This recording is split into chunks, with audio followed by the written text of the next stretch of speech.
one thing that we've done, and I'm proud to be a part of. We don't do much I'm proud to be a part of, but the one thing we've done that I'm proud to be a part of is Honor a Vet. We talk about a lot of different sorts of things on this show. We're actually having a fairly serious discussion this morning about something that doesn't involve Jim Comey, Donald Trump, the Russia collusion, the investigation. We've talked about, I don't know, just is there a gene that forces people down this road as opposed to another. But one thing I really enjoy doing, and one thing that does kind of keep me grounded, keep my feet on the ground, is when we recognize these amazing veterans.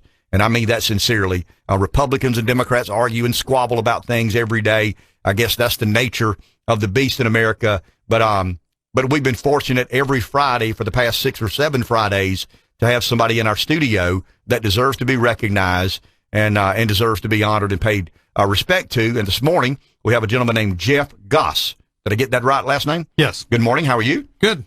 Jeff has a gun and a badge, so we'll be very kind to Jeff. 10 years in the Air National Guard, active duty Air Force, 2 tours in South Korea as a TACP. What is a TACP? Well, TACP is individuals assigned to Army units, and our job is to provide close air support to the Army battalions for targets that they can't handle, such as an infantry battalion against a armored enemy. We're there to call in airstrikes on those targets. Okay, I find this interesting. You were part of the force in Grenada. Yes, I was stationed at Shaw at the 21st TAS in 83, and our unit got tasked to go to Grenada in October, and that lasted about 4 days, 5 days.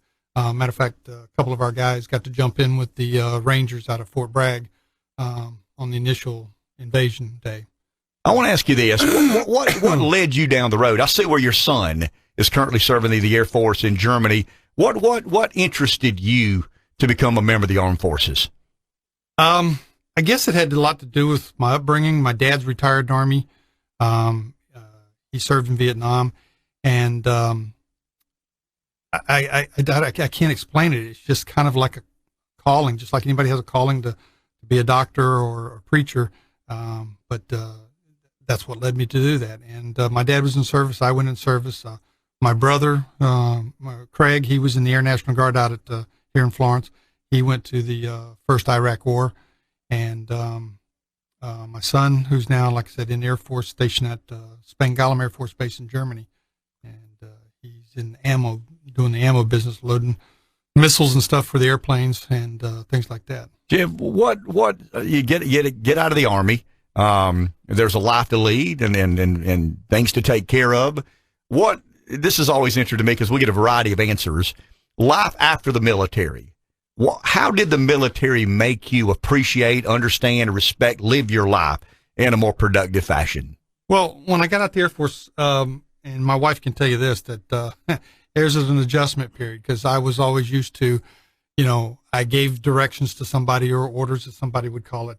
I expected it to be done. And I come back an hour later and it's not done. Oh. I have to adjust my attitude to motivate the individuals because they're not in the military and they don't have to follow those type of rules. So I was had a hard time the first couple of years in getting people to listen to me as a supervisor and things like that. But it's an adjustment, and you can do it, and especially if you've got to support a good family like my wife and other members of your family, and it'll get you to go through life, and you'll motivate yourself to do other things that are might not be great. They might just be mediocre. But have you mellowed a little bit?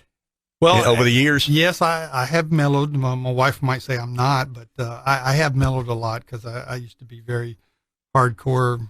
Intense, I would imagine. Yes. Sergeant Carter kind of type. Fair enough. Well, we appreciate you. The least we could do is honor and say thank you. We've got some corporate sponsors, some companies around town who want to do something nice for you and your family. So once again, from Wake Up Carolina to you personally, thank you very much for your service to country. And I'll let Rev read kind of a list of a few companies around the area, Sumter and Florence, that want to say thank you by doing something very kind. And providing a little staycation for you, which is a night at historic Hotel Florence in downtown Florence, plus a dinner for two at Texas Roadhouse. We have a gift bag, courtesy of Pepsi-Cola of Florence, some virtual golf at the 19th Green Indoor Golf Center, and a kayak rental for 2, courtesy of River Rats. And this is all thanks to our sponsors, our title sponsors, McLaughlin Ford, PD Electric Co-op, Pepsi of Florence, Heinz Furniture of Sumter, and our supporting sponsors, FTC of Sumter and Boykin Air Conditioning Services. Thank you. Thank Can you. I give a shout out to Sure you the can. guys I work with? Yeah. William, Joe, Brian, Dwayne, Jose, and Jerry. The guys I work with over at Hope Health. Okay, you just did. Thank you, my man. Awesome. Hey, he means business and he's got a badge and a gun. That's right. Of course, we're not going to say no. You can't give a shout out. Shout outs are good. We know those people well and appreciate the service they do for our community. We'll take a break. We'll be back after the break. Wake Up Carolina on a Friday morning.